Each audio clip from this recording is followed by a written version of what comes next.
देश की करोड़पति सुपरस्टार का प्लान पंडित धीरेन्द्र शास्त्री को कर दो बर्बाद, ऑपरेशन बाबा है तैयार। मीडिया को दी गई सुपारी। बॉलीवुड खान गैंग के साथ बड़े बड़े नेता बागेश्वर सरकार को क्यों मिटाना चाहते हैं? पंडित धीरेन्द्र की बर्बादी का पूरा प्लान सुनकर हिल जाएंगे आप। सुपरस्टार से लेकर कई नेता भी है शामिल। बागेश्वर धाम के महाराज पंडित धीरेन्द्र शास्त्री को बर्बाद करने की सुपारी किसने ली है? एक अरबपति खान के घर रात के अंधेरे में हुई मीटिंग का सच क्या है? सुपरस्टार से लेकर कई नेता भी इसमें शामिल है। महाराष्ट्र में पूरी पटकथा लिखी गई और वहीं से बाबा के खिलाफ चाल भी चली गई है। बाबा को चुनौती दी गई कि अपनी शक्ति को साबित करें। कहा गया कि पंडित धीरेन्द्र शास्त्री डर कर भाग गए। मीडिया में पूरा एक कैंपेन चला जैसे किसी ने सुपारी दे दी हो। लगातार चैनलों पर प्रोग्राम चलने लगे। तब बाबा फिर से सामने आए, चुनौती को स्वीकार किया। बाबा ने छत्तीसगढ़ के रायपुर से मुंबई को हिला दिया, बॉलीवुड को दहला दिया और पूरे मीडिया के सामने चमत्कार दिखा दिया। लेकिन पंडित धीरेन्द्र शास्त्री के खिलाफ अगर ये साजिश है तो छोटी नहीं है।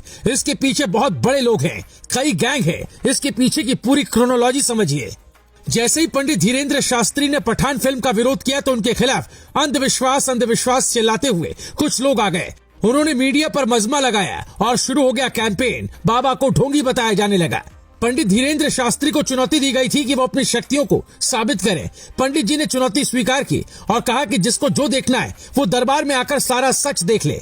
लेकिन ढोंगी कहने वाली अखिल भारतीय अंधश्रद्धा निर्मूलन समिति से कोई भी बाबा के दरबार में नहीं आया। फिर भी छत्तीसगढ़ के रायपुर में महाराज धीरेन्द्र शास्त्री ने चमत्कार दिखाया, वो भी पूरे मीडिया के सामने। मीडिया वालों की भी कुंडली बताई। ये सब दरबार में होता है। दर्जनों पत्रकारों की भीड़ से वो रायपुर के महिला पत्रकार को चुनते हैं। कहते हैं जाओ भीड़ में से किसी भी एक को चुन कर ले आओ, वो भूत भविष्य बता देंगे। रायपुर के महिला पत्रकार एक को चुनती है। अब वो मंच पर थी, अपनी व्यथा सुना रही थी। आशीर्वाद पाकर नीचे उतरने के बाद ये महिला पुलिस की एएसआई निकलती है और पूरी आस्था बताती हुई नतमस्तक हो जाती है। इसके बाद वो एक नेशनल चैनल के पत्रकार को चुनते हैं और उनके चमत्कार देख वो युवा पत्रकार भी नतमस्तक हो जाता है। अब धीरेन्द्र शास्त्री प्रचंड हैं, प्रखर हैं। वो गरजते हैं, ललकारते हैं कि सनातन संत की तपस्वी शक्ति को अब कोई न ललकारे। अब वो कोई परीक्षा न देंगे, अब वो कोई प्रमाण न देंगे। अब प्रमाण मांगने वालों का, पाखंड करने वालों का बहिष्कार होगा। धीरेन्द्र शास्त्री ने चुनौती उन ईसाई मिशनरी और मुस्लिम धर्मगुरुओं को दी है जो चमत्कार करने का दावा करते हैं।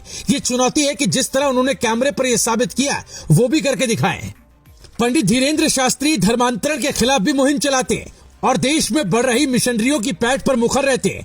वो लगातार घर वापसी का अभियान भी चला रहे हैं। धीरेन्द्र शास्त्री का कहना है कि इसके पीछे मिशनरियों की साजिश है और वो लोग हैं जो धर्मांतरण का धंधा चला रहे हैं। इसीलिए उन्हें निशाना बनाया जा रहा है। वरना सोचिए कि महाराज धीरेन्द्र शास्त्री तो बरसों से दरबार लगा रहे हैं, तब से तो किसी ने कुछ नहीं कहा। लेकिन पठान का विरोध होते ही पूरे बॉलीवुड माफिया ने ऐसी चाल चली कि पंडित जी को बदनाम करने के लिए पूरे एक मिशन लॉन्च हो गया। उन्हें बर्बाद करने की पटकथा लिखी गई। इसमें कौन कितना सच्चा है और क्रोनोलॉजी क्या कहती है, इसका फैसला हम आप पर छोड़ते हैं। आप ही तय कीजिए महाराज धीरेन्द्र शास्त्री जो कह रहे हैं वो अंधविश्वास है या तपस्या का फल। Bureau report, global Bharat TV.